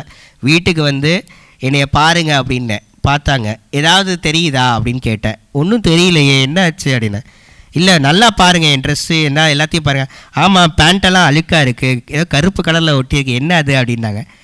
எங்கேயாவது தேய்ச்சிட்டியா காலை அப்படின்னாங்க. இல்லை, இந்த மாதிரி நடந்துச்சுன்னு சொன்னோன்னே அவங்களாலே நம்ப முடியல. உண்மையாலுமே இது ஒரு பெரிய மாற்றம்தான். அந்த கீழே விழுந்தது பொதுவாக நம்ம ஒரு பஞ்சு மெத்தையில் விழுந்தால் எப்படி இருக்கும், அந்த மாதிரி தான் எனக்கு ஃபீல் ஆச்சு. ஏன்னா எங்கேயுமே அடி விழல. நான் அதுக்கப்புறம் சர்ச்சில் போய் சாட்சி சொல்கிறேன். ஒரு 2-3 நாள் கழித்து தான் நான் சொன்னேன், உடனே சொல்லலை. ஏன் அப்படின்னா 2-3 நாள் கழித்து உள்காயம் இருக்குன்னு சில பேர் சொல்லுவாங்க. உள்காயம் வீங்கியிருக்கும் பாரு அப்படின்னு சொல்லுவாங்க. சரி, நம்ம அதையும் வெயிட் பண்ணி பார்த்துருவோமே அப்படின்னு சொல்லிட்டு வெயிட் பண்ணேன். ஒன்றுமே இல்லைங்க, சீரியஸாக சொல்கிறேன், எந்த வழியும் இல்லை, எதுவுமே இல்லை. என் வண்டியில் ஒரு ஸ்க்ராட்ச் கூட இல்லை. ஒரு ஸ்டிக்கர் ஒட்டியிருந்தேன், அந்த ஸ்டிக்கரில் கூட ஸ்க்ராட்ச் இல்லை. அந்த காரோட பம்பர் எப்படி 2ஆக உடஞ்சிச்சின்னு இப்போ வரைக்குமே இமேஜினேஷன் பண்ண முடியாத அளவுக்கு ஆண்டவர் அற்புதம் செஞ்சார். அதுதான் நம்ம ஆண்டவர் இயேசு. அதனால தான் அந்த ஒன்லி காட் ஜீசஸ் நம்ம சொல்கிறோம் இல்லையா? அப்படி ஒரு சம்பவம் நடந்தது. அதே மாதிரி இன்னொரு முறை எங்கள் அப்பா வந்து ஒரு மெடிக்கல் செக்கப்புக்காக போகிறாரு ஹாஸ்பிட்டலுக்கு. அப்போ வந்து ஒரு மெடிக்கல் எமர்ஜென்சி. ஒரு மதியம் இரவு ஒரு 2 மணி இருக்கும். நல்ல மழை, பயங்கரமான மழை பெஞ்சு விட்ட டைம். இரவு ஒரு 2 மணி இருக்கும். அந்த நேரத்தில் வந்து அப்போ எங்களுக்கு வாகன போக்குவரத்தெல்லாம் எதுவுமே கிடையாது. இது எல்லாமே நான் நடக்கிறது எல்லாமே சென்னையில் நடந்த சம்பவங்களை தான் சொல்லிகிட்டு இருக்கேன். அப்போ வந்து வாகன போக்குவரத்துக்கு எதுவுமே கிடையாது, 2 வீலர் தான். அந்த 2 வீலரில் அப்பாவை உட்கார வச்சுக்கிட்டு நான் கூட்டிகிட்டு போகிறேன். போய் பார்க்குறேன், அந்த ரோடு வந்து ரொம்ப மோசமாக இருக்கும். மழை பெஞ்சதுக்கு அதுக்கும் பயங்கரமாக சேறு சகதியமாக இருந்தது. அந்த ஹாஸ்பிட்டல் அப்படி ஒரு காட்டுக்குள்ளே தான் வச்சுருக்காங்க. எப்படி தான் ஆம்புலன்ஸ் போச்சுன்னு தெரியல. அந்த மாதிரி ஒரு இடத்துல நாங்கள் போயிட்டுருக்கும்போது வண்டி அப்படியே சாஞ்சு நான் கீழே விழுந்துட்டேன். எங்கள் அப்பா ஏற்கனவே ஒரு பேஷண்ட், அவர் இன்னும் கம்ப்ளீட்டாக ரெக்கவர் ஆகாத ஒரு சூழ்நிலையில், ஆப்ரேஷன்லாம் முடிஞ்சிருந்தாலும் ரெக்கவர் ஆகாத ஒரு சூழ்நிலையில் தான் அவர் இருந்தார். அவரையும் நான் குறைச்சி அவரும் கீழே விழுந்து நானும் விழுந்துட்டேன். அவரால் கீழே உட்காந்தா எழுந்திரிக்க முடியாது. அதே மாதிரி வண்டி இப்படி சாஞ்சு கிடக்குது. இப்படி இருக்க வேண்டிய வண்டி இப்படி சாஞ்சு கிடக்குது. வீலெல்லாம் இந்த பக்கம் வந்துருக்கு. அந்த வண்டி அவ்வளோ வெயிட்டாக இருக்கும். ஏன்னா 3 வீல்லாம் அட்டாச் பண்ணியிருக்காங்க. அவ்வளோ வெயிட்டாக இருக்கும். ஃப்ரேம்லாம் போட்டிருப்பாங்க. அது வந்து 2 பேர் வேணும் அந்த வண்டியை நிமித்தணும்னா. எங்கள் அப்பா இப்படி ஒரு கையில் வச்சு இப்படின்னாரு, அப்படியே நிமிந்துருச்சு. என்ன எப்படி இத்தனைக்கு அவர் ஒரு பேஷண்ட்டு, இப்படின்னாரு நிமிந்துருச்சு. அன்றைக்கி தேவ தூதர்களை கொண்டு எனக்கு காப்பாற்றினாருன்றதை நாங்கள் வீட்டுக்கு வந்ததுக்கப்புறம் தான் யோசித்தோம். ரிட்டர்ன் வரப்போ ரொம்ப சேறு சகதியமாக இருக்குன்னு அங்கே ஒரு செக்யூரிட்டிகிட்ட போயிட்டு கேட்டோம், எங்களுக்கு கொஞ்சம் அங்கே வந்து ட்ராப் பண்ணுறீங்களா, கொஞ்சம் கூட வரீங்களா அப்படின்னு கேட்டோம். அதெல்லாம் முடியாது, எனக்கு வேறு வேலை இல்லையான்னார் அவர். ஆண்டவரே அவரை ஆசீர்வதியும் அப்படின்னு சொல்லிட்டு வந்துட்டோம். நாங்கள் பாட்டுக்கு வந்து ப்ரே பண்ணி நன்றி சொன்னோம். உண்மையாகவே அன்றைக்கி வந்து மிராக்கிள் தான். நானும் அழகாக ஏறி உட்காந்தேன். எப்படி உட்காந்தேன்னு எனக்கும் இதெல்லாம் நம்ம கண்ணிமைக்கிற நேரத்தில் நடந்த ஒரு சம்பவங்கள். அந்த கண்ணிமைக்கிற நேரத்தில் இதெல்லாம் நடந்தது. எப்படி நடந்ததுன்னு இன்றைக்கி அப்பா கேட்டால் கூட எப்படின்னு அவருக்கு தெரியாது. எப்படி அந்த வண்டி நிமிந்துச்சுன்னு தெரியல. இது ஒரு பெரிய மேஜிக்குன்னு தான் சொல்லுவேன். நீங்கள் யாராவது நேரில் ஒரு வேளை அன்றைக்கி பார்த்தீங்கன்னா மேஜிக்குன்னு தான் சொல்லுவீங்க. ஆனால் அது மேஜிக்கில் அல்ல, காட்ஸ் கிரேஸ். அல்லேலூயா. அந்த மாதிரி ஒரு சூழ்நிலையில் இந்த மாதிரியெல்லாம் ஒரு சேலஞ்சஸ் இருந்தது. சரி, இதெல்லாம் பார்த்துட்டு இருந்தீங்க. இப்போ என்னுடைய போக்குவரத்துக்கு எப்போவுமே எனக்கு ஒரு போராட்டம் இருந்துக்கிட்டே இருந்துக்கும். நான் நல்லா படிச்சுட்டேன், ஒரு நல்ல வேலையில் இருந்துட்டேன். வேலையிலையுமே சில அற்புதங்கள்லாம் நடந்தது. நான் அதையும் சொல்கிறேன். என்னென்னா, விப்ரோவில் நான் ஒர்க் பண்ணி 2 ஆண்டுகால கான்ட்ராக்டு. அது முடிஞ்சு ரெனியூவல் பண்ணணும். நான் வந்து எக்ஸாம் எழுதினேன், ஃபெயில் ஆகிட்டேன், ரெனியூவல் ஆகலை. ஆனால் எனக்கு அடுத்த வேலைக்கு நான் உறுதியே இல்லாத ஒரு சூழ்நிலை. ஏப்ரல் 19, 2013 அப்போ நான் ரிலீவ் ஆகிறேன் விப்ரோ கம்பெனிலேருந்து. அடுத்த வேலைக்கு எனக்கு வாய்ப்பே இல்லை. நானும் போய் எங்களுடைய சங்கத்திலலாம் கேட்டு பார்க்குறேன். அழுகுறாங்க, அம்மா அழுகுறாங்க, நான் அழுகுறேன். வேலையே இல்லை, என்னடா அண்ணு. நான் அப்புறம் சொன்னேன், ஓகே இது வரைக்கும் நடத்திட்டார். ஸ்கூலே படிக்க முடியாத இருந்த என்னை போய் ஐடி துறையில் விப்ரோவில் போய் உட்கார வச்சிட்டார். ஒரு ஜாப் போனால் என்ன, இன்னொரு ஜாப் ஆண்டவர் திறக்க மாட்டாரா அப்படின்னு சொல்லிடணும். 19 ரிலீவ் ஆகி வரேன். ரிலீவ் ஆகி வரும்போதே நான் நேராக ஸ்வீட்டு கடைக்கு போகிறேன். ஒரு பேக்கரி கடைக்கு போய்ட்டு ஸ்வீட்ஸ் வாங்குகிறேன். அங்கே எங்கள் ஏரியாவில் ஒரு ஃபெலோஷிப் இருக்குது. அங்கே போய்ட்டு அங்கே பசங்களுக்கெல்லாம் ஸ்வீட் கொடுக்குறேன். வீட்டில் முதல்ல ஸ்வீட் கொடுத்தேன். எதுக்கு ஸ்வீட்டு? எல்லோரும் வேலை கிடச்சா தானே ஸ்வீட் கொடுப்பாங்க, நீ என்ன வேலை போனதுக்கு கொடுக்குற அப்படின்னாங்க. கிடைக்க போகிற வேலைக்கு ஸ்வீட் இது அப்படின்னேன். நம்பிக்கையோடு சொன்னேன், கிடைக்க போகிற வேலைக்கு ஸ்வீட்டு அப்படின்னேன். எடுத்து சாப்பிட்டாங்க. 20ஆம் தேதி எனக்கு இன்டர்வியூக்கு கால் ஃபார் வந்து HCL கம்பெனிலேருந்து கூப்பிட்டாங்க. போனேன், அட்டன் பண்ணேன். சேம் டேவே எனக்கு ரிசல்ட் வந்துடுச்சு, நீங்கள் செலக்டட்னு. மே 6ஆம் தேதி எனக்கு அப்பாயின்மெண்ட் கொடுத்தாங்க. நான் ஜாயின் பண்ணேன். அது ஒரு பெரிய மிராக்கிள். எனக்கு சேலரியும் டபுள் ஆக்கி கொடுத்தாங்க. அதுக்கப்புறம் HCLலேருந்து ஒரு 3.5 வருஷம் வேலை பார்த்தேன். அப்புறம் HCLலேருந்து திருப்பி காக்னிசன்ட்டில் ஒரு 4.5 வருஷம் வேலை பார்த்தேன். அப்புறம் காக்னிசன்ட்க்கு அப்புறம் TCSல ஒரு 1.5 வருஷம் வேலை பார்த்தேன். இப்போ மறுபடியும் அதே HCLக்கு வந்து 3 வருஷம் ஆக போகுது. இந்த மார்ச் 10ஆம் தேதி வந்தால் 3 வருஷம் ஆக போகுது. ஸோ இப்படியாக ஐடி துறை எல்லாத்தையுமே பார்த்துட்டு வரதுக்கு கடவுள் உதவி செஞ்சார். பொட்டி கடையில் ஆரம்பித்து இங்கே வந்து விட்டுருக்காரு பாருங்க ஆண்டவர். பொட்டி கடை வச்சு கொடுங்கன்னு சொன்னாங்க எங்கள் ரிலேஷன். இன்றைக்கி வந்து அவங்க வந்து என்கிட்ட கேட்குறாங்க, உன் கம்பெனியில் ஏதாவது ஓப்பனிங் இருந்தால் சொல்லு அப்படின்றாங்க. யார்? பொட்டி கடை வச்சுக்கோன்னு சொன்னவங்க இன்றைக்கி வந்து சொல்கிறாங்க, உன் கம்பெனியில் ஏதாவது ஓப்பனிங் இருந்தால் சொல்லு அப்படின்றாங்க. ஆச்சரியமாக இருக்குல்ல? அதுதான் நம்ம ஆண்டவர், அவருடைய கிருபை தான். இது ஒரு பெருமையாக நான் சொல்ல விரும்பலை. ஏன் அப்படின்னா, நான் சிறுக்கணும், அவர் பெருகணும். அதுதான் இங்கே முக்கியம். அவருடைய நாமம் தான் உயரணும். அதுதான் என்னுடைய வாழ்க்கையில் கர்த்தர் செய்த அற்புதம். இன்னொன்று, என்னுடைய போக்குவரத்து நீங்களே பார்த்துருப்பீங்க. இப்போ இந்த மேடை ஏறுறது கூட 2 பேர் தேவை, எடுத்து தூக்கி உட்கார வைக்கணும். இன்றைக்கும் நிறைய டிபெண்டன்சி இருக்குதான். ஆனால் என்னுடைய போக்குவரத்து பெரிய சவாலாகவே இருந்தது. இது வந்து லோக்கலில் இப்போ நான் வரேன் போகிறேன் ஒன்றும் பிரச்சனை இல்லை. வெளியூர் பிரயாணம், இப்போ நான் சென்னையில் வேறு வேலை பார்க்குறேன், ஊருங்களுக்கெல்லாம் போயிட்டு வரணும்னா ரொம்ப சிரமம் இல்லையா? நீங்கள்லாம் என்ன பண்ணுவீங்க, டக்குன்னு ஒரு பஸ்ஸை எடுப்பீங்க, புக் பண்ணுவீங்க போவீங்க, இல்லை ட்ரெயின் புக் பண்ணுவீங்க போவீங்க. எனக்கு அந்த மாதிரி முடிஞ்சிச்சு. ஆனால் என்ன ஆச்சு அப்படின்னா 2 முறை, ஒன்று ட்ரெயினில் நடந்த ஒரு சம்பவம், இன்னொன்று பஸ்ஸில் நடந்த ஒரு சம்பவம். இந்த 2 சம்பவத்தை சொல்கிறேன். ட்ரெயினில் வந்து ஒரு முறை நான் திருப்பூர் போயிருந்தேன் என்னுடைய அத்தை வீட்டுக்கு. போயிட்டு ரிட்டர்ன் வரும்பொழுது திருப்பூர்லேருந்து திருச்சி வரணும். அப்போ அந்த திருப்பூரில் வந்து அந்த ட்ரெயின் வந்து கோயம்புத்தூர்லேருந்து வரதுனால 2 நிமிஷம் தான் நிற்கும், 2 நிமிஷம் தான் நிற்கும். அந்த கேப்பில் நான் வந்து ட்ரெயினில் ஏறி ஆகணும். அப்போ வந்து நான் வீல் சேரில் தான் இருக்கேன். எனக்கு வந்து அந்த ஐடி துறையில் போனதுக்கப்புறம் அந்த டைல்ஸ்லாம் வழுக்குதுன்னொன்னே அவங்க வீல் சேர் யூஸ் பண்ண சொன்னாங்க. அது கம்ஃபர்டபுளாக இருக்கும். நான் வீல் சேர் யூஸ் பண்ண ஆரம்பித்தேன். அந்த ஷூ போட்டு நடந்துட்டு இருந்தேன்னு சொன்னேன் இல்லையா, அதுக்கப்புறம் அந்த வீல் சேர் யூஸ் பண்ண ஆரம்பித்தேன். ஸோ அந்த வீட்டிலேருந்து நான் கிளம்பி ரயில்வே ஸ்டேஷன் வரேன். அந்த ட்ரெயின் 2 நிமிஷம் தான் நிற்கும். அந்த நேரத்தில் பார்த்தீங்கன்னா ஒரு கேரேஜில் 2 வழிகள் இருக்கும். அந்த 2 வழிகளையுமே மக்கள் வந்து திபுன்னு ஏற ஆரம்பிச்சிட்டாங்க. எனக்கு வழியே கொடுக்கல. நானும் வெயிட் பண்ணி பார்க்குறேன். என்னுடைய மாமா என் கூட வந்தார். அவருமே வந்து வெயிட் பண்ணிவிட்டு, ஏங்க அவர் நடக்க முடியாத பையன், அவருக்கு கொஞ்சம் வழி விடுங்களேன், ட்ரெயின் டக்குன்னு எடுத்துட்டாங்கன்னா அவர் எப்படி ஏறுவார் அப்படின்னு சொல்கிறாங்க. யாருமே கேட்கல, யாருமே அனுதாபப்படலை, யாருமே எதுவும் பண்ணலை. ரைட்டு அப்படின்னு நினச்சேன். சரி ட்ரெயின் மிஸ் ஆகிடும் போல இருக்குன்னு தான் நினச்சோம். ஆனால் எல்லோரும் ஏறி முடிச்சிட்டாங்க. லாஸ்ட்டு ஃபைனல் மினிட் ட்ரெயின் கிளம்புற கொஞ்சம் நேரத்துக்கு முன்னாடி நான் டக்குன்னு ஏற முயற்சி பண்ணிட்டேன். ஏறிட்டேன். கால் என்ன ஆகிடுச்சு, அந்த பிளாட்ஃபார்முக்கும் அந்த ட்ரெயினுக்கும் இடையில போய் மாட்டிக்கிச்சு. ஜஸ்ட்டு அப்படியே மாட்டிடவும் அந்த நேரத்தில் செயினை பிடிச்சி இழுக்கிறதா, இல்லை அந்த டிடிஆர்ட்ட சொல்கிறதா, இல்லை அந்த கார்டு இருப்பார்ல, ட்ரெயினே லென்த்தியாக இருக்குது, கார்டுக்கு எப்படி இன்ஃபர்மேஷன் போய் சேரும்? ஒன்றுமே முடியல. ட்ரெயின் ஸ்டார்ட் ஆகுது, அந்த ஹாரன் சவுண்டு கொடுத்துட்டாங்க. என்ன அந்த அதே பதப்பதைக்கிற ஏதோ என்ன சொல்கிறது, பதப்பதைக்கிற காட்சிகள்னு இன்றைக்கி நியூஸ் சேனல்லாம் போடுவாங்களா, அந்த மாதிரி ஒருவேளை சிசிடிவிலாம் இருந்ததுன்னா அதுக்கு பார்த்துருக்கலாம். அன்றைக்கி அதெல்லாம் கிடையாது. அப்போ வந்து அந்த மாதிரி தான் இருந்தது. டக்குன்னு அந்த ட்ரெயின் மூவ் ஆகிற அந்த சமயத்தில் எங்கள் மாமா என்ன பண்ணார், டப்புன்னு இப்படி காலை இப்படி தூக்கி போட்டு நான் சடான்னு உள்ளே போயிட்டேன். வேகமாக எனக்கு எப்படியாவது உயிர் பொழைச்சா போதும் அப்படின்ட்டு டக்குன்னு போய் நான் இப்படி காலை எடுத்து வைக்கிறேன், ட்ரெயின் மூவ் ஆகுது. ஜஸ்ட்டு மிஸ்ஸு அன்றைக்கி. அதுதான் கர்த்தருடைய அதிசயம் பாருங்கள். தூதர்களை கொண்டு எங்கள் மாமாவை தூதர் மாதிரி அன்றைக்கி வச்சு அவர் மட்டும் அன்றைக்கி ஹெல்ப் பண்ணலை அப்படின்னா கண்டிப்பாக நான் கால் வந்து ஏற்கனவே என் கால் நடக்க முடியாத கால் தான், அதை 2ஆக உடச்சி என்ன பிரயோஜனம்? ஒரு பிரயோஜனமும் இல்லை. அதனால தான் ஆண்டவர் பார்த்தா நீ உள்ளே போ அப்படின்னு ஆண்டவரே அனுப்பிச்சி விட்டார். அது ஒரு சம்பவம். இது வந்து ட்ரெயினில் நான் போகிறது, அன்றைக்கி தான் ட்ரெயினில் கடைசியாக நான் போனது. அதுக்கப்புறம் இப்போ வரைக்கும் நான் ட்ரெயினில் போகல. இந்த மாதிரி சுச்சுவேஷன்ஸ் இருக்குது. இல்லை அப்படியே போகணுன்னா கூட எது ஆரம்ப ஸ்டேஷனோ அந்த ஸ்டேஷனில் தான் ரொம்ப நேரம் நிற்கும், அங்கே போய் ஏறிக்கலாம். ஆனால் நான் இது வரைக்கும் அதுக்கான முயற்சிகளை எடுக்கலை. இது மாதிரி ஒரு சம்பவம். திருச்சியிலேருந்து நான் சென்னைக்கு பஸ்ஸில் போனேன். சரி ட்ரெயின் தானே நமக்கு பிரச்சனை, பஸ்ஸில் என்ன பெரிய பிரச்சனை? நம்ம தான் கண்டக்டர் முன்னாடியே தானே நிற்கிறாரு, டிரைவர் முன்னாடியே கண்ணால் தானே பார்க்குறாரு.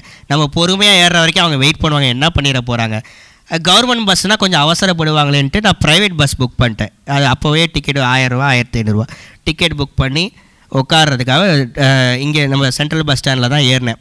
அப்போ ஏறும்போது நான் கொஞ்சம் தவழ்ந்து தான் நடப்பேன். வீட்லேயும் அப்படி தான் நடப்பேன். இப்போயும் நான் வீட்டில் எல்லா நேரமும் வீல் சேர் யூஸ் பண்ண மாட்டேன், தவழ்ந்து நடப்பேன். அப்போ அந்த பஸ்ஸு படிக்கட்டு வந்து பார்த்திங்கன்னா இப்படி இருக்கும். ப்ரைவேட் பஸ்ஸில் நீங்கள் வந்து இப்போ பஸ் எப்படி இருக்குன்னு தெரியல, நான் பஸ்ஸில் போகிறதில்ல. அப்போல்லாம் ப்ரைவேட் பஸ்ஸில் பார்த்திங்கன்னா இந்த எஸ்சிடிசி பஸ் மாதிரியே இப்படி போயிட்டு இப்படி இருக்கும்.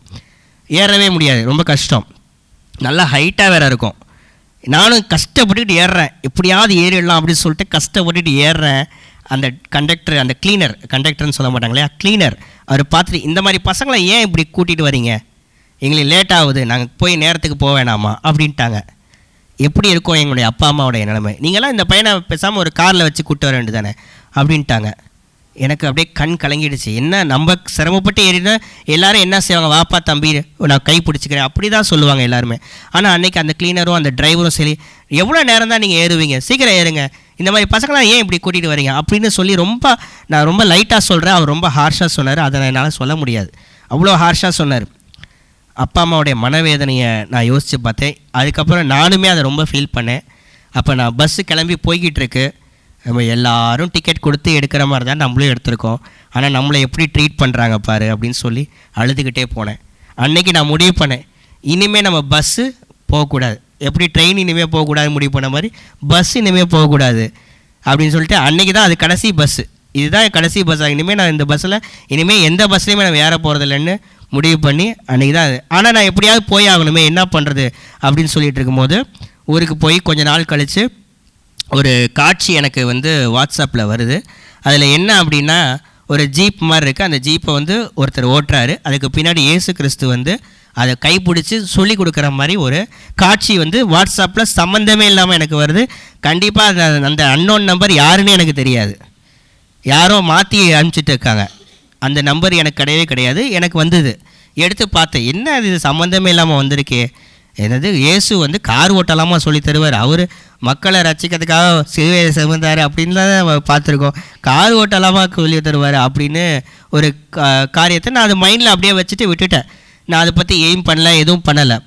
அப்புறம் என்னுடைய அக்கா வந்து பார்த்துட்டு ஒரு வீடியோ பார்த்துருக்காங்க. அதில் வந்து ஒருத்தர் வந்து மாற்றுத்திறனாளிகளுக்கு கையிலே கார் ஓட்டுற மாதிரி செய்து கொடுக்குறாராம், அதை வேணால் நீ ஏன் ட்ரை பண்ணக்கூடாது அப்படின்னு அவங்க சொல்லி, அப்புறம் அந்த நபரை சந்தித்து அவங்க வந்து ஏன் முடியாது, எல்லாம் முடியும், கண்டிப்பாக முடியாது எதுவுமே இல்லை. அவர் வந்து பார்த்திங்கனாக்கா ஸ்பெஷல் சைல்டு எப்படி நடந்து போவாங்களோ அது மாதிரி தன்னை மாற்றிக்கிட்டு அதுக்கு தகுந்த மாதிரி கார் ஓட்ட அவர் ட்ரெயின் பண்ணுவாராம். அந்த மாதிரி அவர் சொல்லி கொடுப்பாராம். அவரை சந்தித்து நீங்கள் கார் வாங்குங்க, உங்களால் முடியும் அப்படின்னு அவர் தன்னம்பிக்கை கொடுத்தாரு.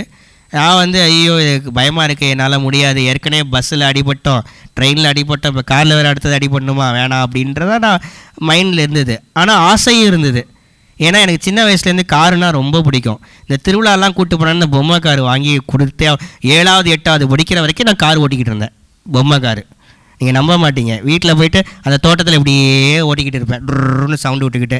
அவ்வளோ எனக்கு கார்னால் ரொம்ப பிடிக்கும். அந்த காரை போய் இப்போ நிஜ காரை ஓட்ட சொல்கிறாங்களே, இதெல்லாம் சாத்தியமா, என்ன இது, எதுலையாவது போய் சிக்கலில் முடிஞ்சிட போகுது அப்படின்னு நினச்சிக்கிட்டு இருந்தேன். ஆனால் ஆண்டவர் உண்மையாகவே நம்மளை உண்மையாக நேசிக்கிறார் இல்லையா, அவருடைய அன்புக்கு ஈடு இணை எதுவுமே இல்லை. அவர் என்ன பண்ணார், எனக்கு கார் வாங்க உதவி செஞ்சார்.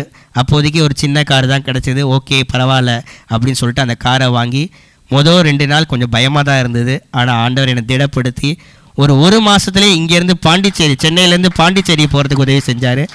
அக்காலாம் ஆச்சரியப்பட்டாங்க.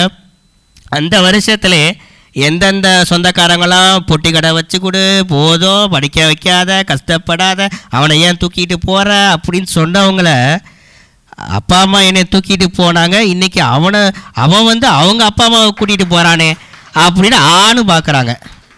எல்லாருமே ஆச்சரியப்பட்டாங்க. கார் வந்திருக்கு, நீயா ஓட்டிகிட்டு இருந்தா, நான் கூட டிரைவர் ஓட்டிகிட்டு வந்தாருன்னு நினச்சேன். ஆப்பா நான் தான் டிரைவர் அப்படின்னு. நான் ஏசப்பா தான் எனக்கு கற்றுக் கொடுத்த ட்ரெயினர், அவர் தான். எப்படி கற்றுக்கிட்டேன், நாங்கள்லாம் டிராஃபிக்கில் ஓட்டுறது ரொம்ப கஷ்டமாச்சு, டிரைவிங் ஸ்கூல் எதுவும் போனியா? ஆமாம், ஜீசஸ்ன்ற டிரைவிங் ஸ்கூல் கற்றுக்கிட்டேன். உண்மையாகவே நீங்கள் யாரும் நம்பலைல்ல, கீழே நிற்கிது காரு, நான் போகும்போது காட்டுறேன் பாருங்கள், பெரிய காரு, அடுத்தது அப்கிரேட் ஆகிடுச்சு, அதையும் சொல்கிறேன்.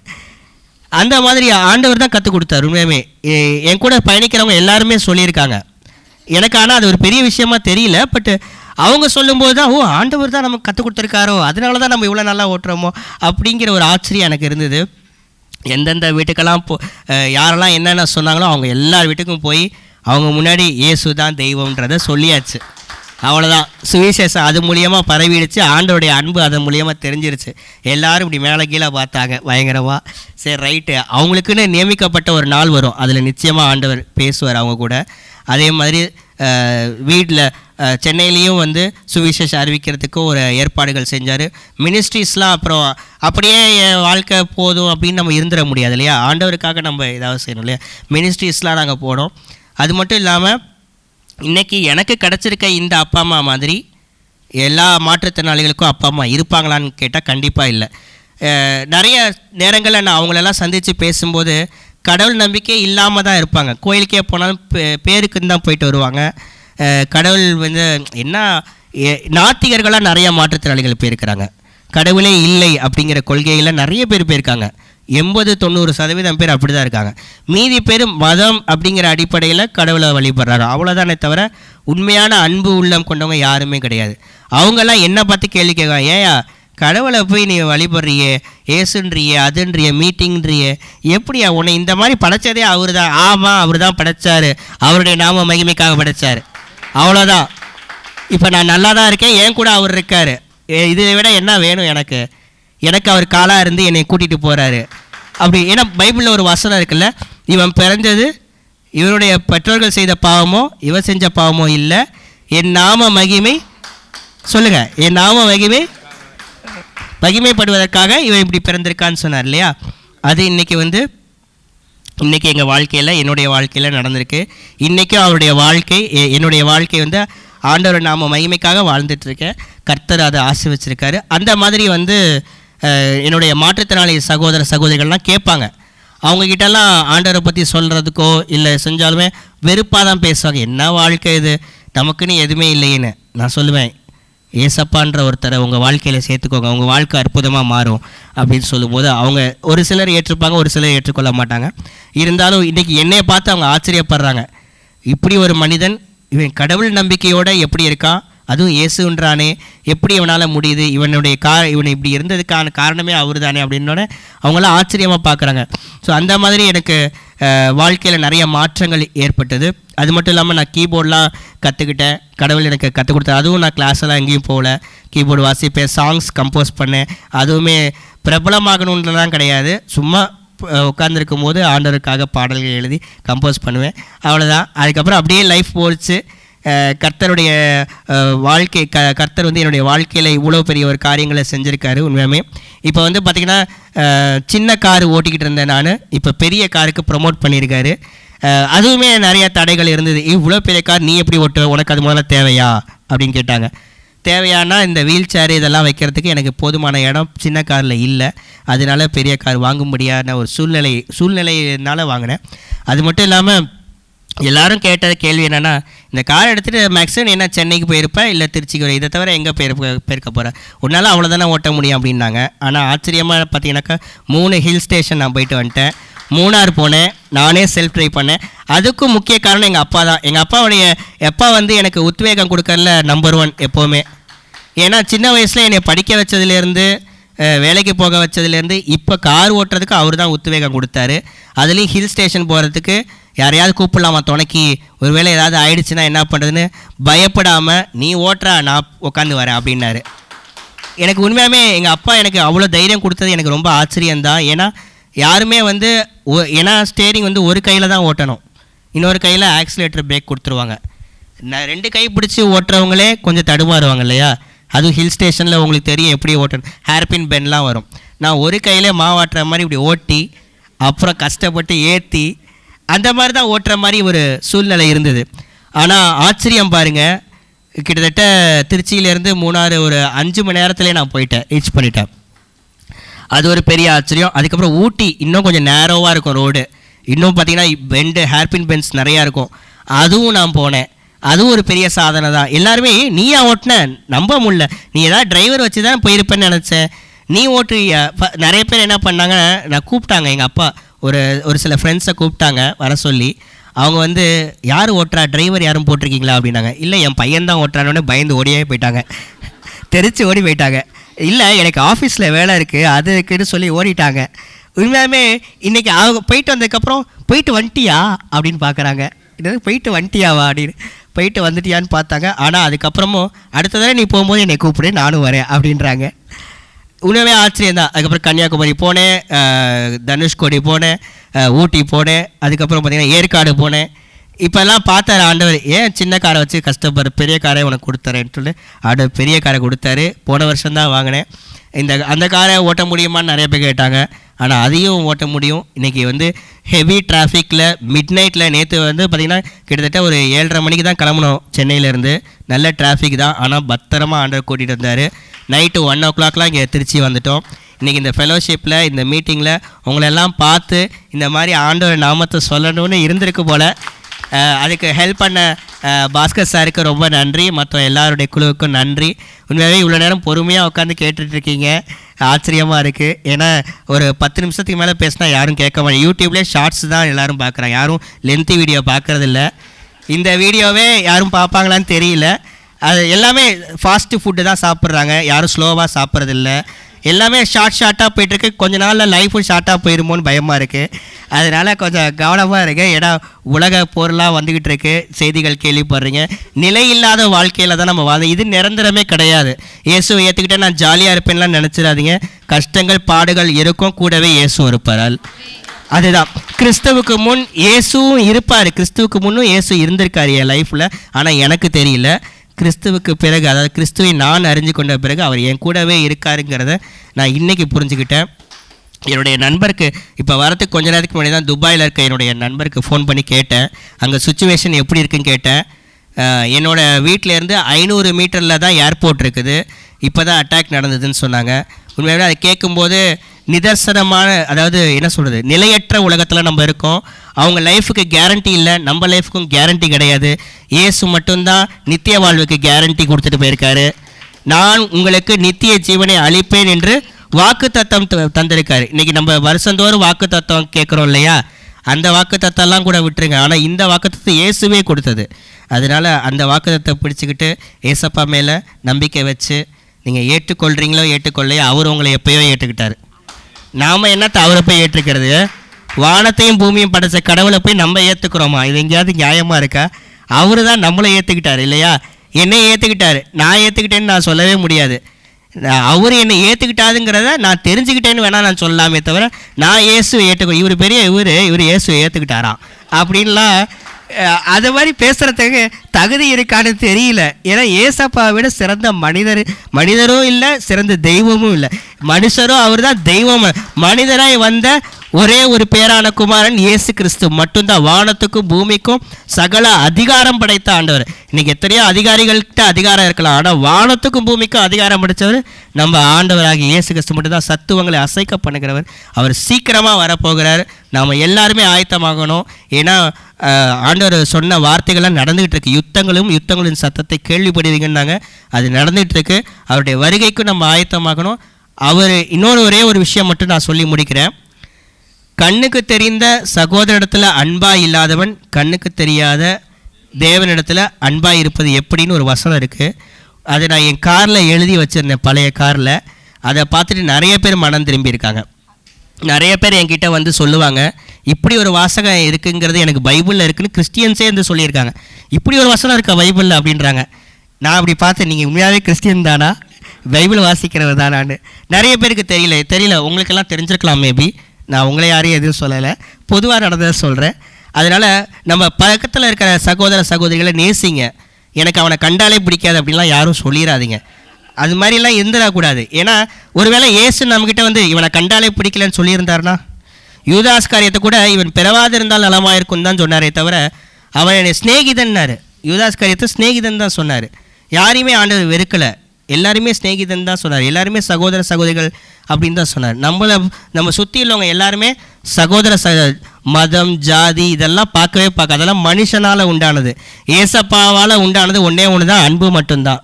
அந்த அன்பை எல்லாருக்கும் பகிர்ந்து கொடுங்க, எல்லாருக்கும் உதவி செய்யுங்க. இன்னொரு காரியம் மட்டும் நான் சொல்லி முடிச்சிட்றேன். ஏன் அப்படின்னா அது கண்டிப்பாக சொல்லணும். எனக்கு ஒரு லட்சியம் இருந்தது. நான் கல்லூரி படிக்கும் பொழுது என்கிட்ட ஒரு சார் கேட்டார், எல்லாரையுமே கேட்டார். அதில் வரிசையில் வரும்போது என்னையும் கேட்டார். எல்லாத்தையுமே உங்கள் ஆம்பிஷன் என்ன அப்படின்னு எல்லாருமே கேட்டார். ஒவ்வொருத்தரும் ஒவ்வொரு சொன்னாங்க.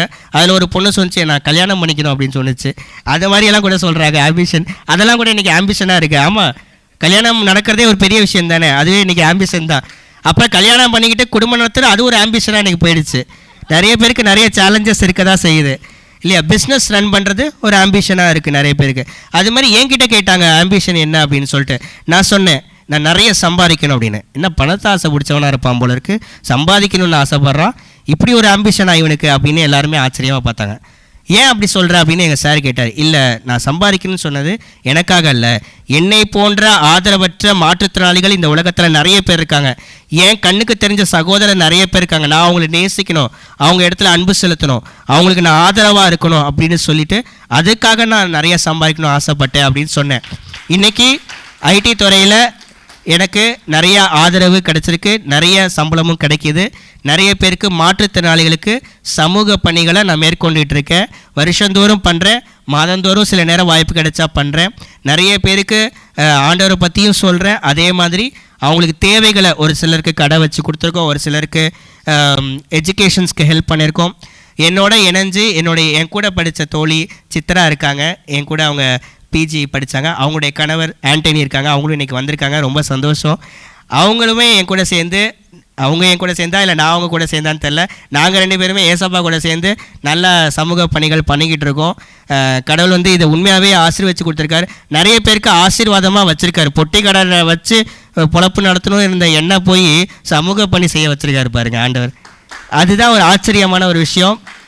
இன்றைக்கி வந்து இதை நான் பெருமைக்காக சொல்லலை, நீங்களும் உங்கள் அருகாமையில் உள்ள யாராவது ஆதரவற்றவர்கள் இருந்தாங்கன்னா அவங்களுக்கு ஹெல்ப் பண்ணுங்கள், அவங்கள்ட்ட அன்பு செலுத்துங்க. கடவுள் நிச்சயமாக உங்களை எல்லாருக்கும் ஆசீர்வதிப்பார். உங்கள் எல்லாருக்கும் மீண்டும் ஒரு முறையாக என்னுடைய அன்பின் வாழ்த்துக்களை தெரிவிச்சுக்கிறேன். இங்கே வந்திருக்கிற ஒவ்வொருவருக்குமே லைஃப்பில் கண்டிப்பாக ஒரு மாற்றம் ஏற்படணும்னு நான் ஏசப்பட்ட ப்ரே பண்ணிக்கிறேன். உங்கள் லைஃப்பில் இது வரைக்கும் இருந்ததெல்லாம் மறந்துடுங்க, இனிமேல் நடக்க போகிறத பாருங்கள். கண்டிப்பாக ஆண்டவர் ஒரு ஆச்சரியமாக, ஒருவேளை நான் இல்லைனாலும் இங்கே இல்லை, நீங்கள் உங்களுக்குள்ளார கண்டிப்பாக ஒரு நாள் பேசிக்குவீங்க, அன்றைக்கி அந்த பிரதர் சொன்னார்ல அது மாதிரியே என் லைஃப்பில் நடந்திருக்குப்பா அப்படின்னு கண்டிப்பாக சாட்சி சொல்லுவீங்க. நான் ஆண்டவருக்குள்ளார விசுவாசிக்கிறேன். இந்த வாய்ப்பை கொடுத்த அருமையான பிரசிடெண்ட் ஐயாவுக்கும் வைஸ் பிரசிடென்ட் சாருக்கும் மற்றும் ட்ரெஷரர் செக்ரட்டரி எல்லாருக்கும் நான் நன்றி தெரிவிச்சுக்கிறேன். இங்கே வந்திருக்கிற ஒவ்வொருக்கும் நன்றி தெரிவிச்சுக்கிறேன். சிஸ்டருக்கும் நன்றி தெரிவிச்சுக்கிறேன். என்னுடைய ஃப்ரெண்ட்ஸ்க்காகவும் நன்றி தெரிவிச்சுக்கிறேன். எங்களுடைய எல்லாத்துக்கும் மேலே எங்கள் அப்பா அம்மாவுக்காகவும் நான் நன்றி தெரிவிச்சுக்கிறேன். ஏன்னா இன்றைக்கி நான் இங்கே நிற்கிறேன்னா முதல் காரணம் ஏசப்பா, ரெண்டாவது காரணம் எங்கள் அப்பா அம்மா. அந்த ஏசப்பா தந்த அப்பா அம்மா எங்கள் ஃபேமிலியை முத்து ஃபேமிலின்னு சொல்லுவாங்க. ஏன்னா என் பேர் முத்து கனகராஜ், எங்கள் அம்மா பேர் முத்து லக்ஷ்மி, எங்கள் அப்பா பேர் முத்து மாணிக்கம், எங்கள் அக்கா பேர் முத்து செல்வி, என்னை சின்ன ரெண்டாவது அக்கா பேர் முத்து கலா. எல்லாமே முத்து முத்துன்ட்டு இன்றைக்கி முத்து பிள்ளைகளாக எங்களை ஆண்டவர் வந்து அவருடைய கரத்தில் முத்துக்களாக வச்சுருக்காருன்னு நான் நம்புகிறேன். கர்த்தருடைய நாமம் மகிமைப்படுவதாக. வாய்ப்பு கொடுத்த அனைவருக்கும் நன்றி, வாழ்த்துக்கள். நன்றி, தேங்க்யூ. உண்மையிலே இது வந்து ஒரு உயிருள்ள சாட்சி. அவங்க ஜஸ்ட் லைக் தட் வந்து வார்த்தையில் சொல்லிட்டாங்க. இது கடந்து வர பாதை வந்து சச் அ டஃப் டாஸ்க். அது அவங்க பேரண்ட்ஸ் வந்து எவ்வளோ கண்ணீர் விட்டுருப்பாங்க. அது வந்து இரத்த கண்ணீர் நிச்சயமாகவே. அது வந்து சாதாரண விஷயம் இல்லை. ஏன்னா இந்த காலத்தில் வந்து நார்மலாக ஒரு குழந்தைய பெற்று வைக்கிறது எவ்வளோ கஷ்டம். Even I have cross that life. இது வந்து ஆண்டவர் கிருபை இல்லைன்னா இது பண்ண முடியாது. ஒன்லி இயேசுவை ஏற்றுக்கிட்டதுனால தான் இந்த மாதிரி வளர்க்க முடியும், இந்த மாதிரி ஷைன் ஆக முடியும். நட்சத்திரமாக ஷைன் ஆகக்கூடியது வந்து ஆண்டவர் இருந்தால் மட்டும்தான் இது முடியும். சகோதரி சொன்ன மாதிரி நல்ல உயிருள்ள சாட்சியை கேட்டோம். இப்படி ஒரு பேசுகிற சாட்சிகளை கேட்கப்ப எனக்கு ஒரு ஜீவன் வந்துச்சு. ஓவமில்லை, ரொம்ப நல்ல அருமையான சாட்சி. அவரை உன் தாய் தகப்பனை கனம் பண்ணுவாயின்னு சொல்லி அது மாதிரி அவங்க வந்து இவருக்கு பாராட்டின தயவு வந்து அவங்க கடமையாக இருக்கலாம். இவர் வந்து அவர் மேலே ரொம்ப ஒரு மரியாதையும் கனமும் வச்சுருக்காரு. அது தேவனுக்கு அவர் சொன்ன வார்த்தைகள் படி அவர் கன மரியாதையும் கொடுக்குறாரு. நிறையா சொன்னார். இப்போ சில விஷயம்லாம் நீங்களே கேள்விப்பட்டிருப்பீங்க. டிவி பார்க்க அடைஞ்சலாக இருக்குது, இது பார்க்க அடைஞ்சலாக இருக்குது, பிள்ளைக்கு இந்த இது வாய் திறக்க முடியாமல் ஒரு பேஸ்ட்டை போட்டு ஒட்டி சாவடிச்சு கதையெல்லாம் போயிட்டுருக்கோம். அந்த மாதிரியெல்லாம் இருக்கிறப்பா இந்த மாதிரி இவ்வளோ கஷ்டத்துலேயும் அவங்க ரொம்ப பேஷண்ட்டாக இருந்து அவங்க தாய் தகப்பன் அவரை இவ்வளோ தூரம் முன்னேற்றி கொண்டு வந்திருக்காங்க. அதற்கு ஆண்டவருக்கு நன்றி சொல்கிறேன்.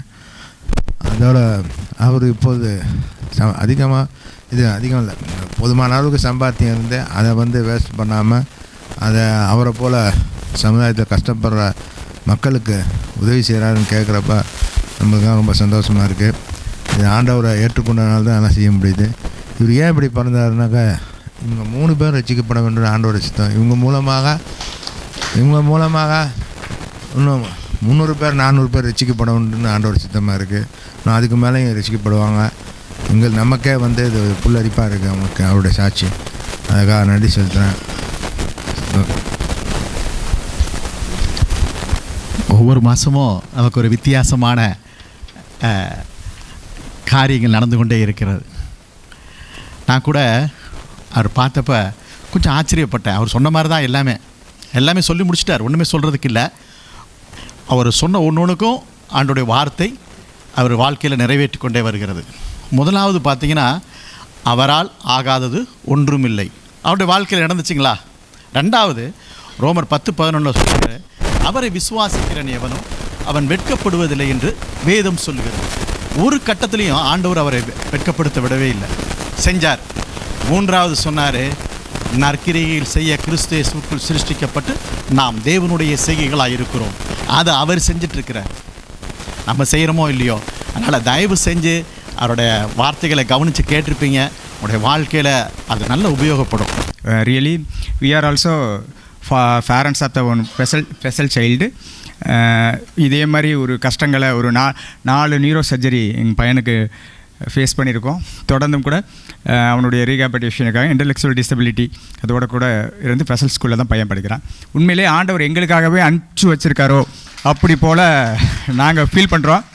உண்மையிலே இதே மாதிரி அவங்க சொன்ன மாதிரி பேரண்ட்ஸ் தூக்கிட்டு கொண்டு போய் ஒவ்வொரு இடத்துலையும் அவங்களுக்கு பிஷியோ கொடுத்தது, ஆக்குபேஷனல் தெரப்பி கொடுத்து, இந்த மாதிரி காரியங்களில் இதே மாதிரி ஒரு கடினமான பாதைகளில் கடந்து போயிருக்கிறோம். உண்மையிலே எங்களுக்கு மிகப்பெரிய ஒரு ஆறுதலையும் ஒரு நம்பிக்கையையும் உருவாக்கி இருக்கு.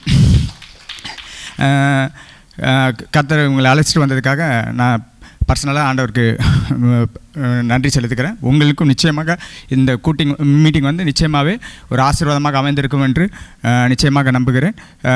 இவ்வளவு பிரயாசப்பட்டு அங்கே சென்னையிலேருந்து எங்களுக்காக வந்து எங்களுக்கு நல்ல மோட்டிவேட் பண்ணி கொடுத்த சாட்சியை எங்கள் உயிர்ப்பித்த ஒரு நல்ல ஒரு சாட்சிக்காக ஆண்டவருக்கு நன்றி செலுத்துக்கிறேன். குறிப்பாக அந்த முத்து கனகராஜ் பிரதரோட பேரண்ட்ஸ்க்கு ரொம்ப ரொம்ப நன்றி செலுத்துகிறோம். அவங்க ரொம்ப சிரமப்பட்டிருக்காங்க. ரொம்ப நன்றி. உங்களுக்காக ஒரு சிறிய சிற்றுண்டி ஏற்பாடு பண்ணியிருக்கோம். அதை கலந்து கொண்டு விடைபெறும்படி கேட்டுக்கொள்கிறோம். தேங்க்யூ.